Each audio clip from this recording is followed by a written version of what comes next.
primeira edição do Game Talks, o podcast que vai conversar com as pessoas por trás do mundo dos games, do mundo dos negócios dos games, para ser mais exato.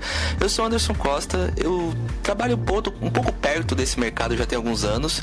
Como todo jornalista, eu fico muito curioso para conhecer melhor as coisas nas quais eu fico imerso. E o mercado de games, para mim, é uma coisa que me desperta muita curiosidade. E o que a gente faz quando a gente fica muito curioso? Começa a conversar com muitas pessoas, né? E a ideia do Game Talks é justamente essa, é conversar com pessoas do mercado de games, como que elas trabalham nesse mercado, o que levou elas a esse mercado, o que elas fazem, qual a contribuição delas, como elas enxergam esse mercado no futuro, do ponto de vista delas, de onde elas estão inseridas, desde diretores de áreas até pro players, jornalistas, todo mundo que compõe esse mercado hoje no Brasil, que já não é nada pequeno, pelo contrário, é muito grande, especialmente a participação do Brasil nesse mercado em relação ao mundo. E nessa primeira edição você vai ouvir um papo que eu tive com o Guilherme Camargo. O Guilherme Camargo é CEO do Silks Group, aqui de São Paulo, e um dos responsáveis pela Pesquisa Game Brasil, que já vai sair na sua 5ª edição, se eu não me engano, agora lá para abril, e que traz um pouco do perfil do gamer brasileiro. Essa pesquisa é muito importante, ela já teve algumas rodadas e ela mostra um pouco alguns recortes como gênero entre jogadores, quais plataformas que eles mais jogam, e nos últimos anos eles também começaram a trazer recortes sobre o consumo do gamer brasileiro. O papo com o Gui vai ser bem legal. O Gui, pra quem não sabe, o Gui é meu chefe no Silks Group, mas de jeito nenhum isso é jogado na plataforma segura, pelo contrário, é uma baita responsabilidade falar com o Gui, e é uma pessoa que eu respeito bastante justamente por todo esse conhecimento que ele tem e pela vontade que ele tem de pesquisar e de dissecar mais esse perfil, né? Porque tirar um pouco dessa mítica do perfil gamer pra mim é uma coisa muito importante para que o gamer seja reconhecido como uma pessoa comum que tem anseios e preocupações e gostos como qualquer outra pessoa, e acho que o trabalho dele junto com todos os colaboradores ele faz muito sentido dentro desse panorama. Além disso, a gente vai falar um pouco sobre a trajetória do Gui, as empresas que ele passou, especialmente a Microsoft, e depois agora falando de games para o mercado B2B, a gente vai falar um pouco sobre isso. E lembrando que para quem tá chegando agora para esse primeiro episódio, assine o feed gametalks.fireside.fm, comunique pros amigos, quanto mais pessoas souberem do podcast, melhor pra gente, porque a gente consegue se espalhar um pouco mais. A minha ideia é fazer pelo menos um podcast a cada 15, 20 dias, então já tô gravando os próximos episódios com algumas outras pessoas, então a ideia é que seja recorrente mesmo, que seja um projeto que também ajude o mercado a se conhecer um pouco melhor, né? Tanto as pessoas que querem entrar nesse mercado e conhecer os diferentes perfis que compõem esse mercado, como também as pessoas que já estão imersas nesse mercado se conheçam um pouco melhor, né? Essa é a minha ideia do Game Talks, espero que você aproveite, assine e goste do conteúdo. Eu também tô livre a todo tipo de crítica, então se você quiser falar comigo no Twitter, @AndersonCosta, eu recebo críticas, sugestões, elogios sobre o conteúdo aqui do Game Talks, sugestões de próximos entrevistados, deixa comigo que eu vou correr atrás disso. E agora, sem mais delongas, fica aí com o primeiro papo do Game Talks, que vai ser com o Gui Camargo, CEO do Silks Group.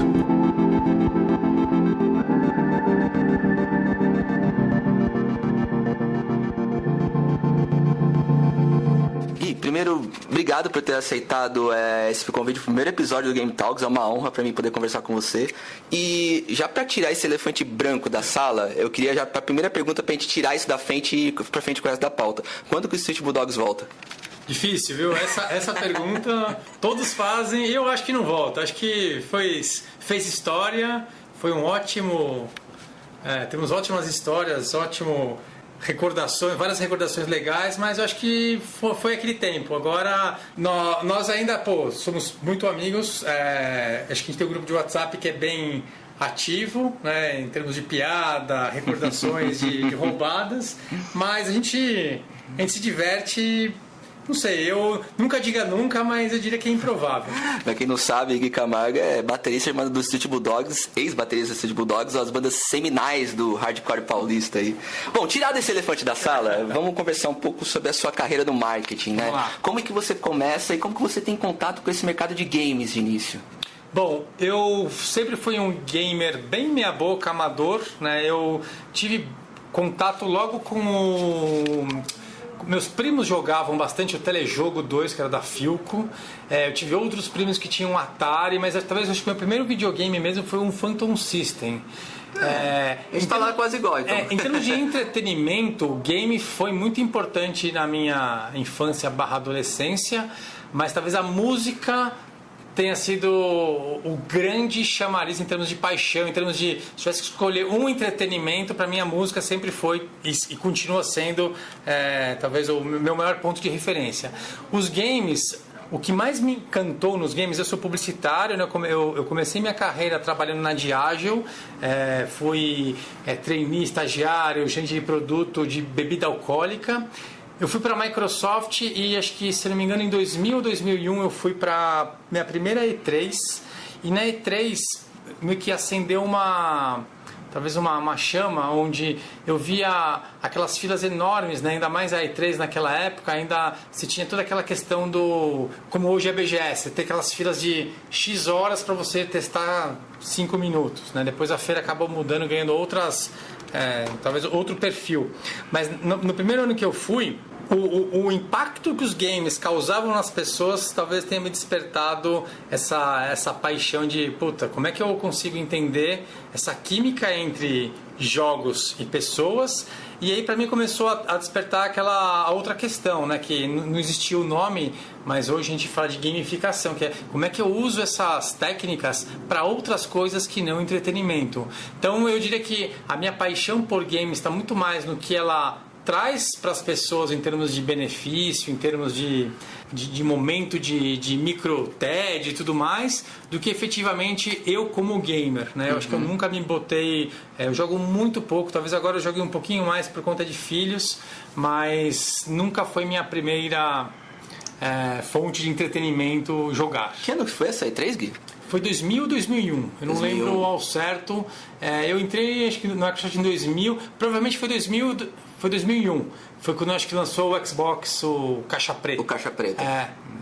Particularidades, eu tenho um até hoje em casa. Então, eu tive, né, eu comprei, e aí, nesse momento, na verdade, despertou essa primeira paixão. Quando a Microsoft anunciou o Xbox no Brasil, não era uma escolha muito óbvia para eu fazer essa mudança de carreira dentro da própria empresa. Eu tinha acabado de mudar de área e existiam N regras de você entrar, né, participar de um processo, no caso seria para a área de Xbox, marketing de Xbox. Eu tinha que ter, sei lá, pelo menos 24 meses de função. E, eu tinha acabado de entrar numa área que foi a maior roubada que eu fiz da minha vida. Talvez a única coisa interessante foi que eu conheci minha mulher por conta dessa mudança de... né, que na época virou namorada. Não chamava de roubada de jeito nenhum, né? Talvez sim, né? Dependendo do lado. Mas eu acabei participando de um processo junto com, sei lá, pelo menos umas outras 30 pessoas. Não teve nenhuma moleza pelo fato de eu ter...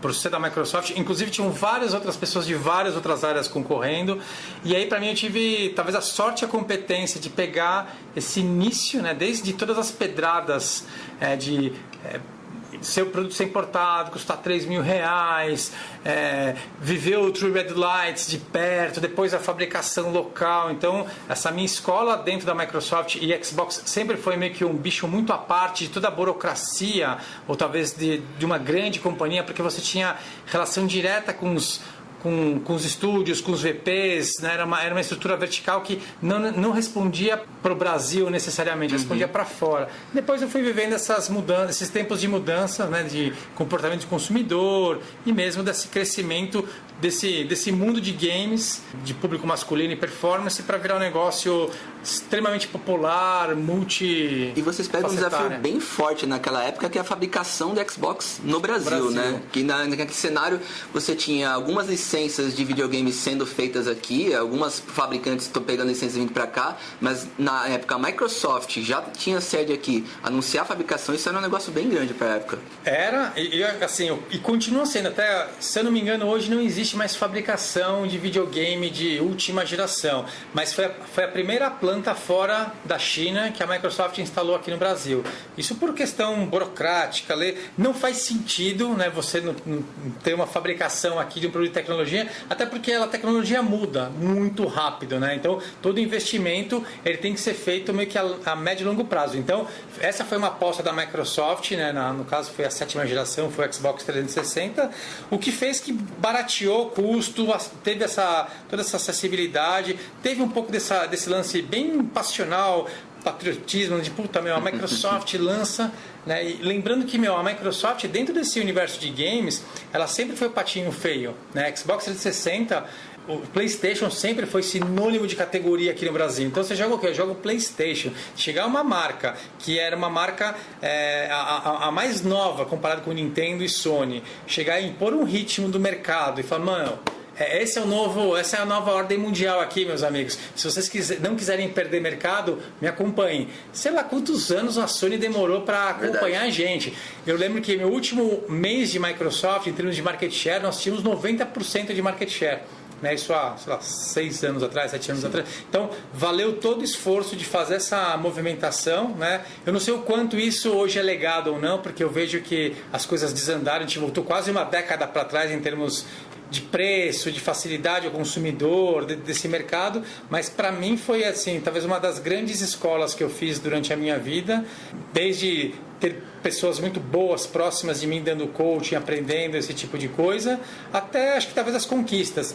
Porque eu bem ou mal, eu acho que eu empreendi dentro da própria Microsoft. Eu acho que tinha muito do estilo de tocar, né, o negócio, fez todo esse boom. Acho que hoje eu tenho um bom nome no mercado, tenho bons amigos, né, e toda vez que eu encontro algum jornalista, algum influenciador, alguma pessoa de mercado, eu falo, nossa, lembram sempre das boas... Bons tempos. Bons tempos, né? Então, acho que aí eu dou um check, assim, em termos de carreira corporativa. Dá uma platinada nessa história aí. Aí você encerra esse capítulo com a Microsoft e aí depois vem a parte B2B, né? Que você vira realmente empreender por conta própria, né? Como foi essa guinada? Bom, eu sempre tive o intuito de, em algum momento de carreira, empreender, né?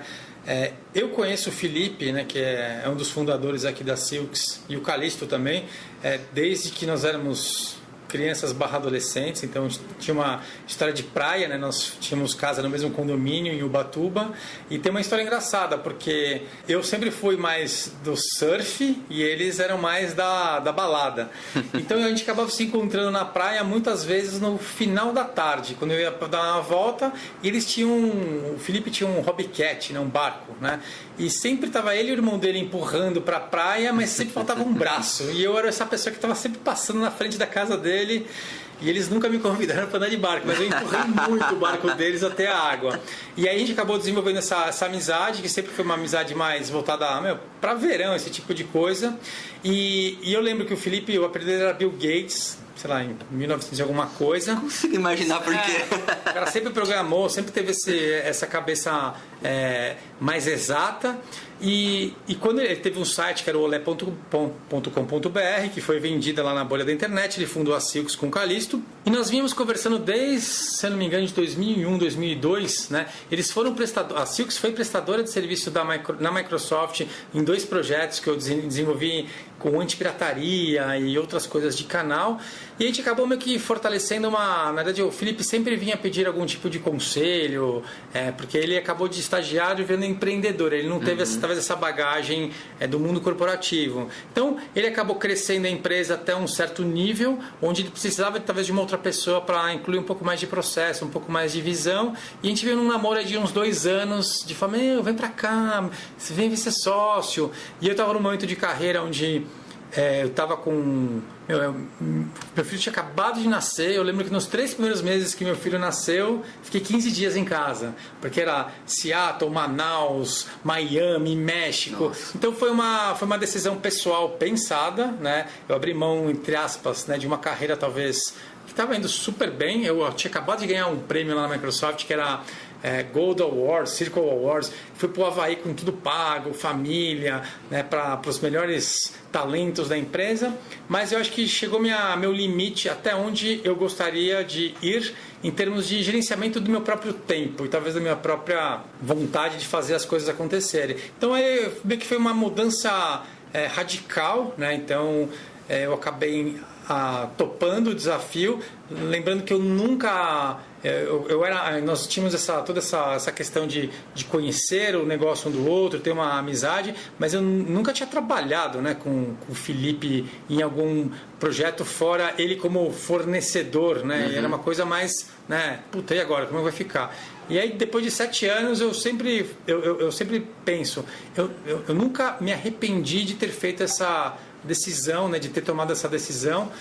Se você for olhar pelo lado financeiro, talvez, nos primeiros anos foi a decisão mais idiota que alguém pudesse ter pensado.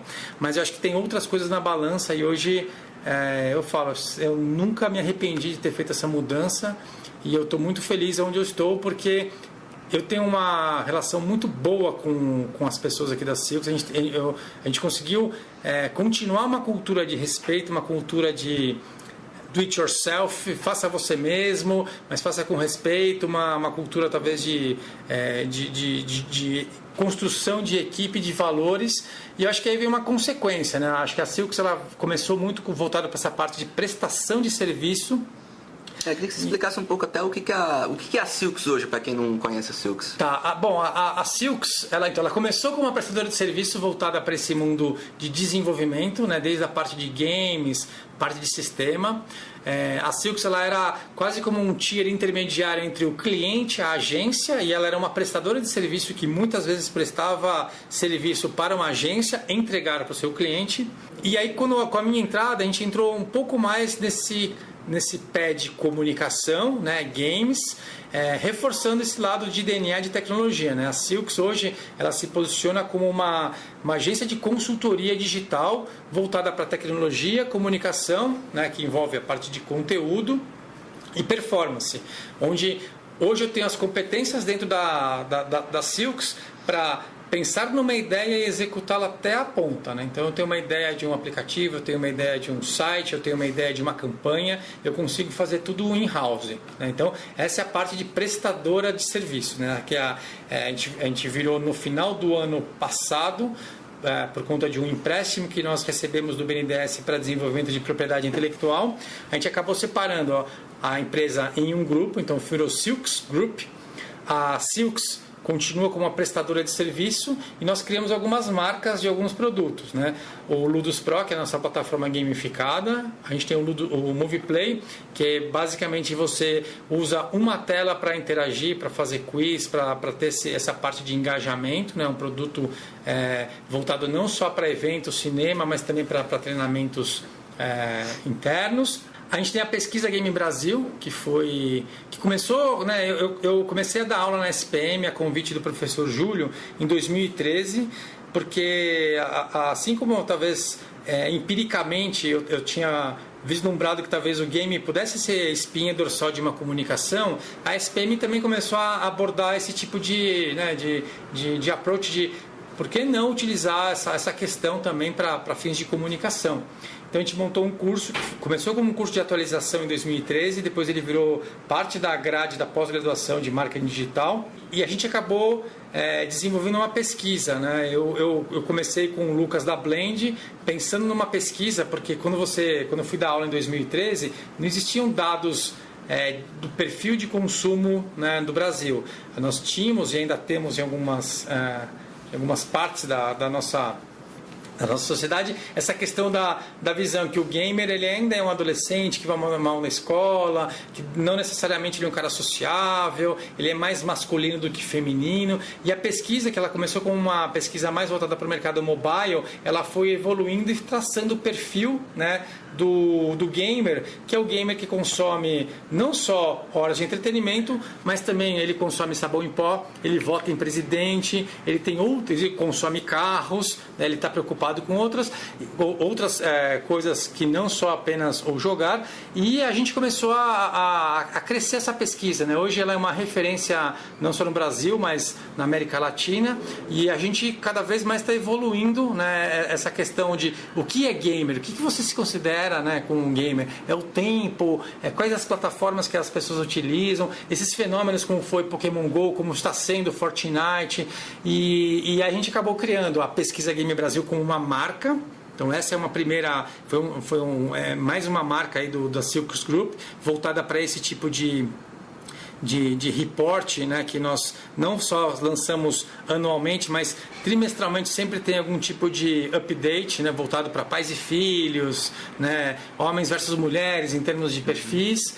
E aí também a gente acabou criando um grupo chamado Go Gamers, que é um grupo de pessoas que trabalham jogos no lado mais corporativo, de educação, voltado para pesquisas de mercado, que sou eu e algumas outras pessoas da Silks, com algumas pessoas também da SPM, fazendo esse mix entre mercado de trabalho e mercado educacional, se baseando muito na parte conceitual de dados, né, para não ficar no achômetro, no acho que, né, eu vou sempre, nada empírico, isso aqui é tudo baseado, né, em pesquisa, até por conta desse peso acadêmico que a gente carrega.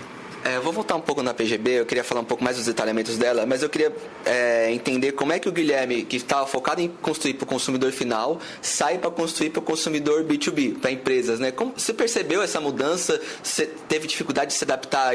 É uma coisa a gente focar muito no consumidor final, fazendo soluções para o consumidor final, imagine. E aí você vai virar agora voltado muito mais para o mercado B2B, vendendo para empresas, soluções para empresas e tudo mais. Você sentiu essa mudança? Foi natural? Como foi?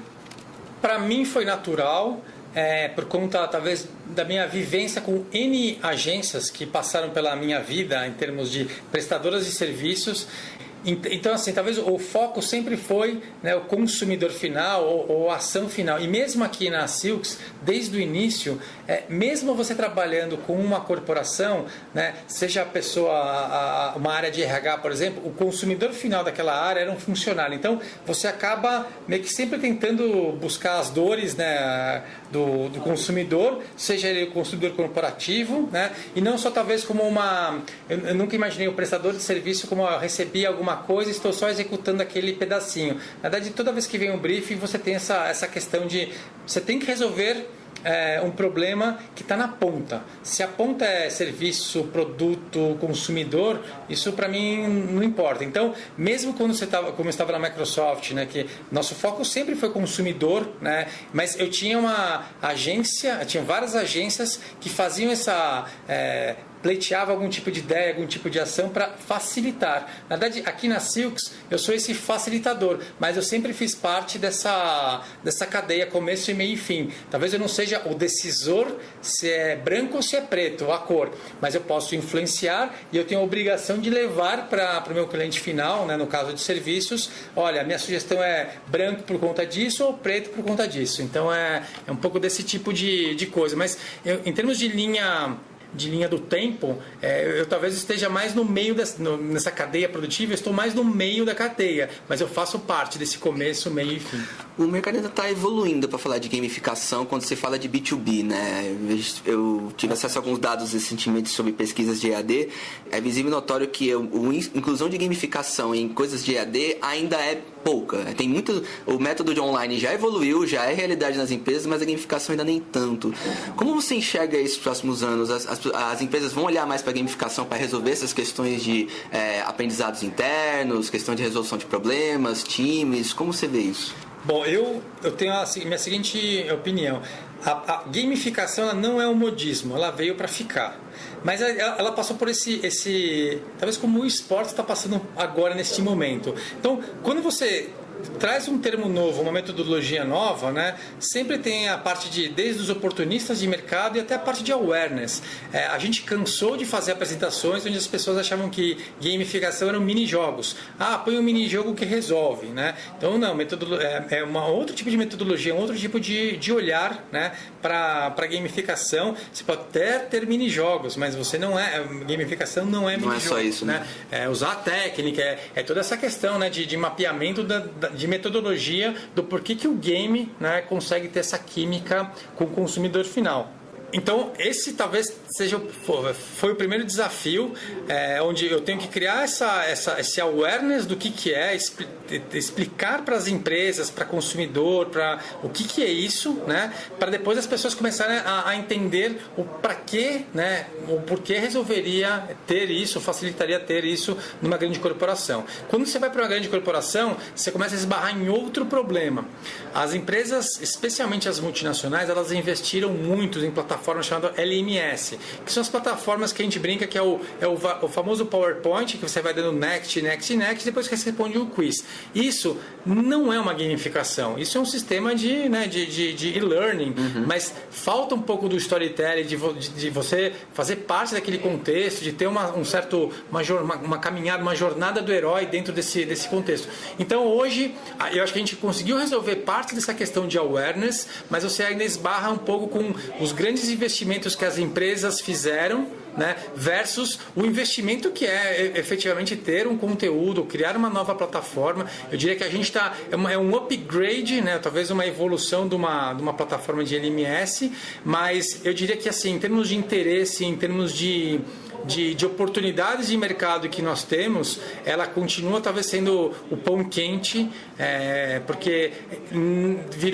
era um modismo que virou uma tendência que agora virou um point of no return. As empresas vão ou estão já trabalhando alguns tipos de gamificação. Então eu acho que a gente passou por essas provas de fogo e agora tem que efetivamente colher essas oportunidades do mercado, que são enormes. Eu diria que a gente não conseguiu nem ver o começo do meio do topo, entendeu? Boa. Falando de fome de mercado, eu queria entrar em PGB agora. E PGB tem alguns recortes bem interessantes que acho que vocês tomaram algumas decisões para poder fazer esses recortes que eu queria muito discutir isso com você.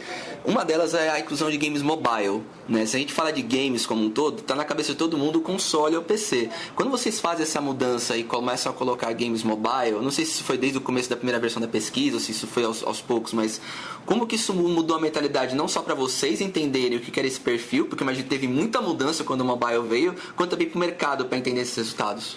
Eu lembro que quando a gente colocou que por exemplo, o Candy Crush, né, é um jogo, né, mas alguns anos atrás existia um certo preconceito. O Candy Crush não é um jogo, isso é jogo de mulher. Toda essa questão, né, que a gente vem batalhando para mudar, eu acho que de alguma maneira a gente conseguiu evoluir. O mercado ele ficou mais democrático por conta do mobile, então desde a primeira vez que nós fizemos uma pesquisa, que foi em 2013, já apareceu essa questão de jogos casuais, talvez, e os jogos casuais eles são os grandes responsáveis por toda essa mudança de comportamento do usuário, de quem desenvolve. Antigamente, né, PlayStation, Microsoft, Nintendo brigavam muitas vezes pelo melhor gráfico, por esse tipo de performance, e os jogos mobile, que talvez eu falo que a sétima geração, que a geração que teve o Xbox 360 com Kinect, o Wii especialmente, ele começou a trazer as mulheres para dentro desse universo de games.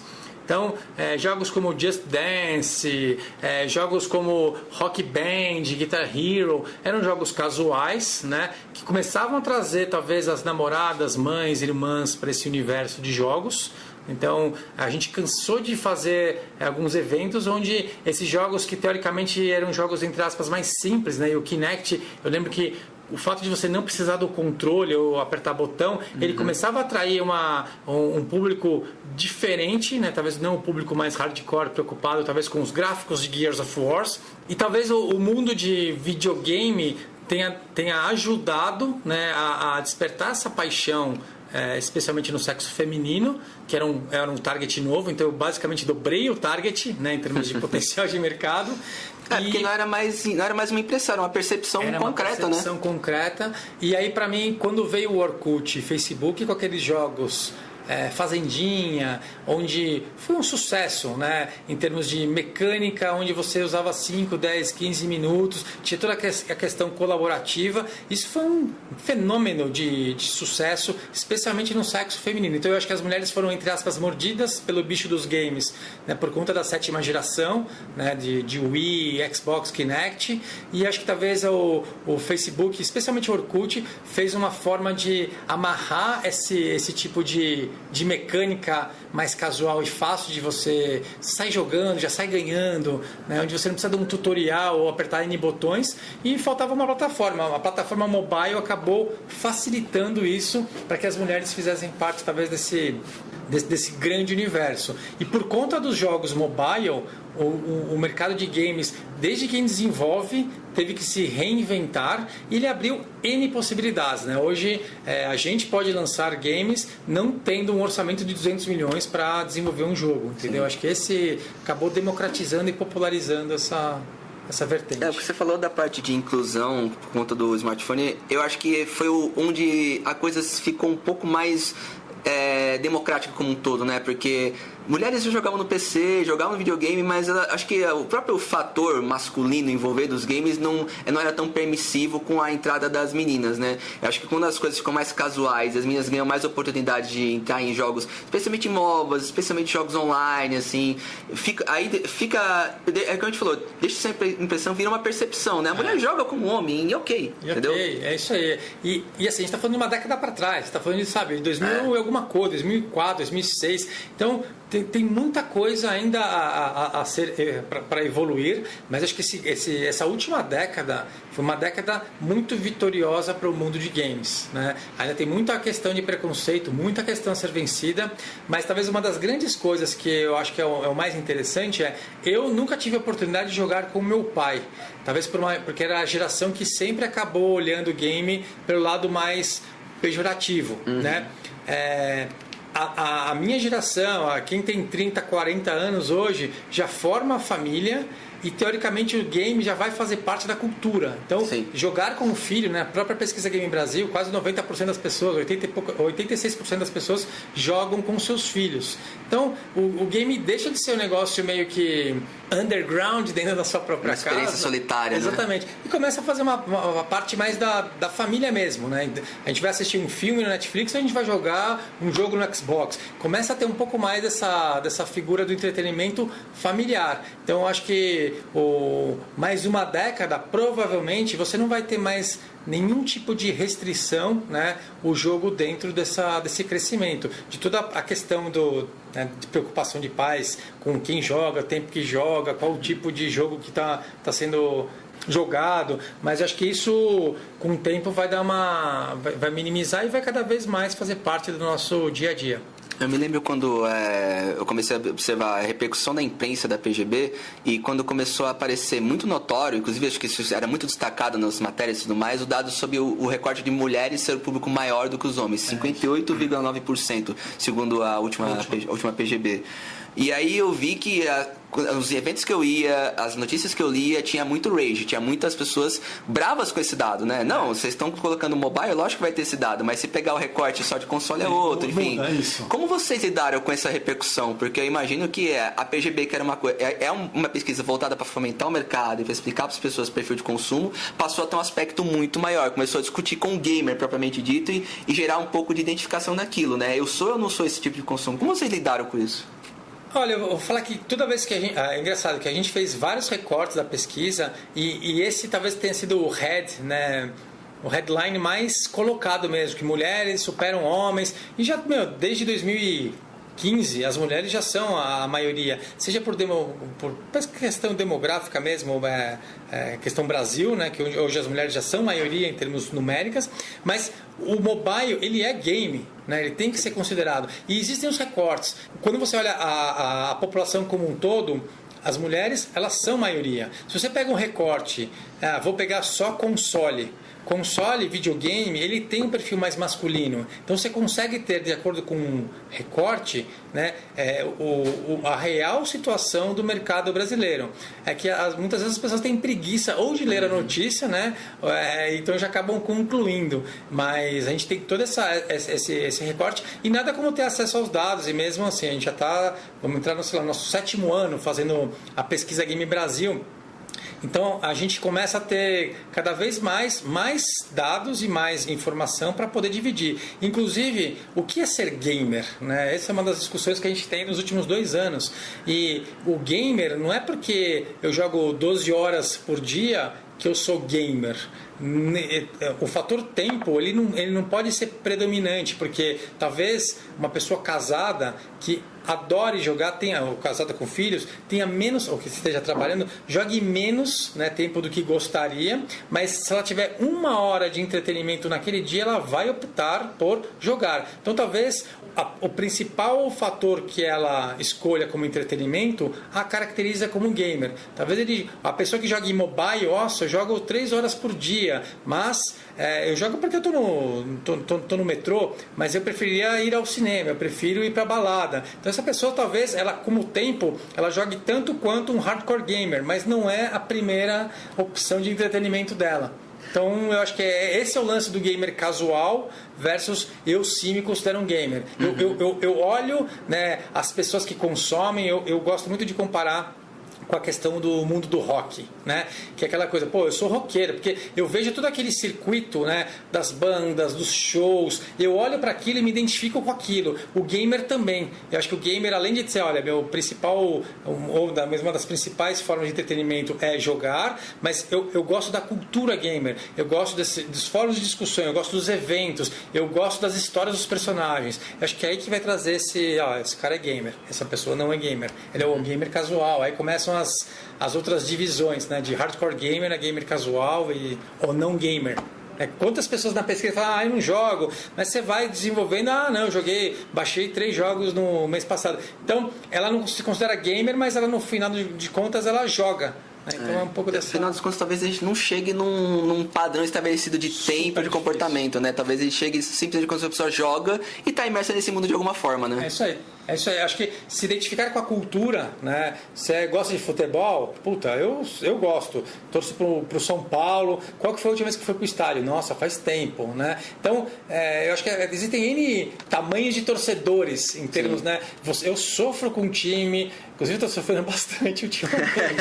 Mas eu acho que é aquela coisa, né? Você, mas eu sofro menos que talvez um cara mais fanático, né? Um cara que consome mais. Eu não sei quanto dinheiro eu trouxe para o São Paulo nos últimos 2 anos, em termos de comprar as camisas, ingressos e tudo mais. Então acho que esse tipo de comportamento ela também se reflete no mundo dos games, né? E pegando esse gancho, vamos você falar disso, essa questão da paixão envolvendo até esporte, a chegada dos esportes agora, há alguns anos já são realidade no Brasil e com cada vez mais massificação entre divulgação de grandes meios, transmissões, envolvimento de grandes marcas. Aí já falando um pouco de aprendizado de PGB, assim, o que você acha que como você vê 2019 concretizando ou amplificando a esportes no Brasil do ponto de vista desse consumidor que a PGB mapeia? Bom, eu vejo assim, em termos de mercado de consumo, não há dúvida que também não é modismo, é algo que veio para ficar, já algo que já vem construindo, talvez estivesse mais no underground do radar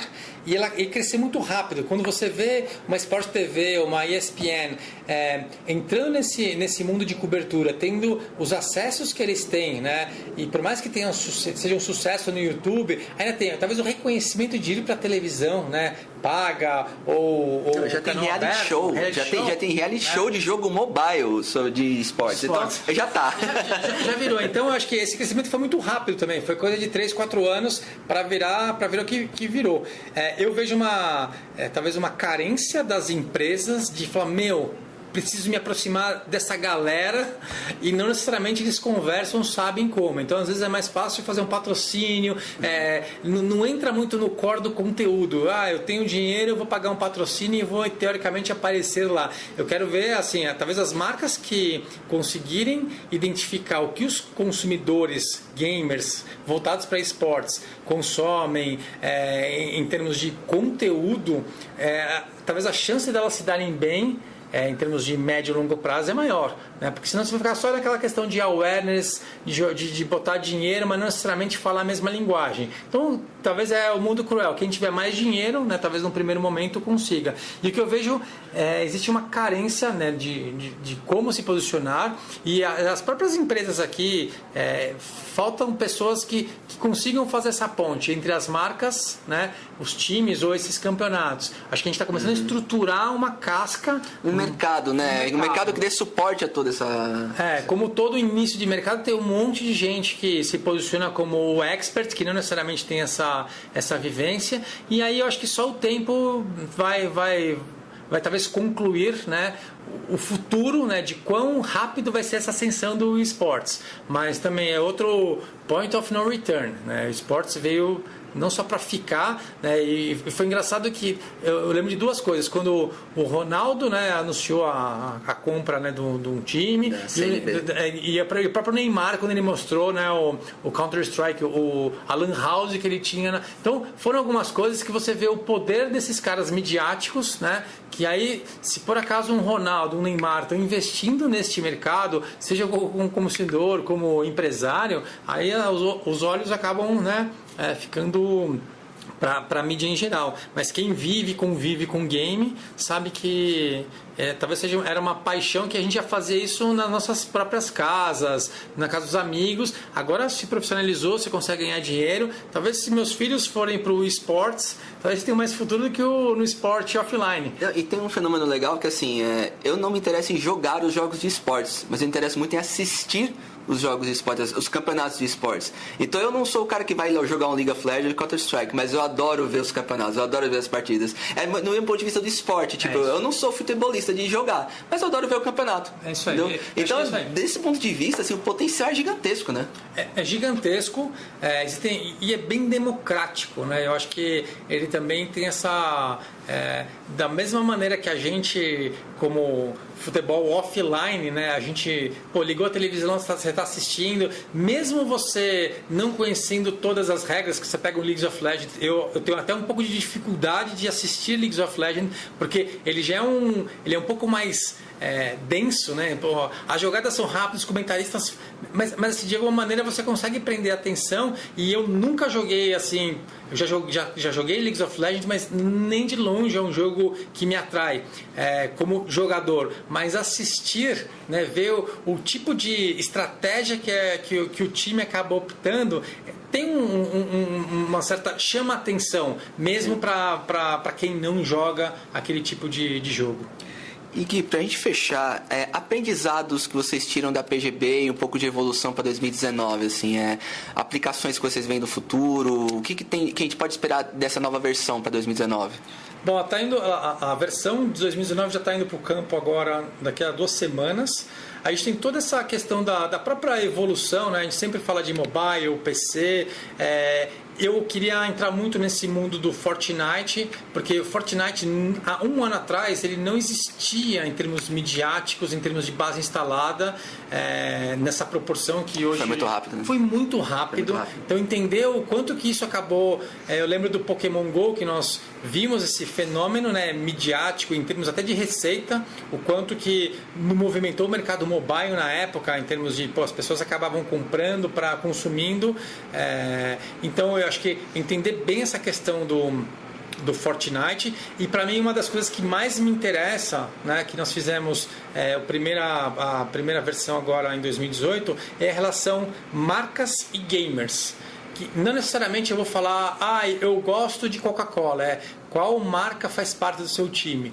Tentar criar meio que um contexto, né, continuar criando esse contexto, para saber, em termos de consumo, o que o gamer hoje olha o mercado e se identifica com quais marcas, qual o cartão de crédito que ele usa, né? Qual o refrigerante que ele bebe, qual o energético que ele bebe, qual o salgadinho, porque para mim essa é a relação que a gente consegue talvez trazer para o mercado brasileiro, para que as pessoas, né, para as empresas consigam diminuir esse gap de comunicação ou se aprofundar cada vez mais dentro desse universo com um pouco mais de embasamento. Você acha que vai ser uma segunda forma de comunicação com esse público, que se ele já estava tentando chegar no público de games final, de consumo, e agora ele vai ter umas novas formas de se comunicar com esse cara através de todos esses gostos que agora ele tem ideia do que esse cara né? Já que o gamer agora tem um espectro muito mais variado.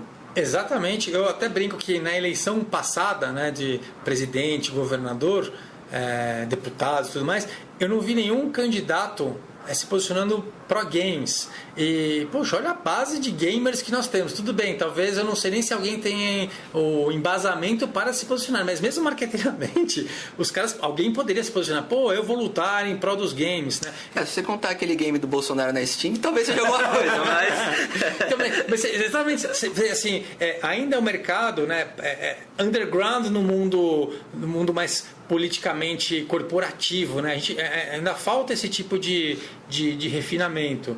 E a pesquisa, assim, a gente tem essa intenção de cada vez mais trazerem as informações para desmistificar, entendeu? E o gamer, efetivamente, ele vota. Ele pode eleger um presidente e ele pode, sabe, escolher o sabão em pó que ele quer no supermercado. Acho que esse é o grande objetivo nosso. E mostrar que o gamer não tem mais apenas 16 anos, né? Hoje a faixa média é 24, 35 anos, ou seja, o cara tem receita em casa, forma família e consome os principais produtos de mercado. E se as empresas conseguirem entender e criar algum tipo de conteúdo, acho que todo mundo sai ganhando. Boa. Quem quiser saber mais sobre a PGB, vai aonde? A gente tem um site que é o www.pesquisagamebrasil.com.br. Lá é possível baixar grande parte do conteúdo gratuito, e nós devemos lançar a pesquisa 2019 final de março, porque tem toda a parte de análise, toda a parte de campo mesmo, e a gente está bem empolgado em relação especialmente a esses novos contextos de Fortnite, novas marcas que podem trazer algum tipo de novidade para esse mercado que é tão intenso e tão, né, o sucesso hoje não necessariamente garante, né, a continuação amanhã, então ele é bem dinâmico. Boa, 2019 promete. Obrigado, Gui. Valeu você, valeu Anderson, um abração.